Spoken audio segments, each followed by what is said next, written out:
ആന എഴുന്നള്ളിപ്പിലെ അകലം. അതായത് ഉത്സവത്തിന് നമ്മൾ ആനകളെ എഴുന്നള്ളിപ്പിക്കുന്നത് കാണുന്നുണ്ടല്ലോ. ഒന്നല്ല, 6 അല്ല, 16 അല്ല, ചിലപ്പോൾ അതിലും കൂടുതൽ ആനകൾ എഴുന്നള്ളിക്കുന്ന അമ്പലങ്ങളുണ്ട്. അപ്പോൾ ആനകൾ എത്ര വരുന്നു എന്നതിലുള്ളതല്ല, എത്ര ആന വന്നാലും ആനകൾ തമ്മിൽ നിൽക്കുന്നൊരു അകലമുണ്ട്. അത് എത്രയാണ് എന്നതാണ് ഇവിടുത്തെ തർക്കം.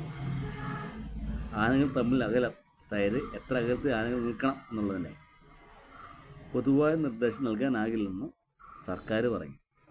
ജില്ലാ മേൽനോട്ട സമിതിയുടെ തീരുമാനത്തിന് വിടുന്നതായിരിക്കും ഉചിതമെന്ന് ഹൈക്കോടതി സർക്കാർ അറിയിച്ചു. കാരണം കേരളത്തിലെ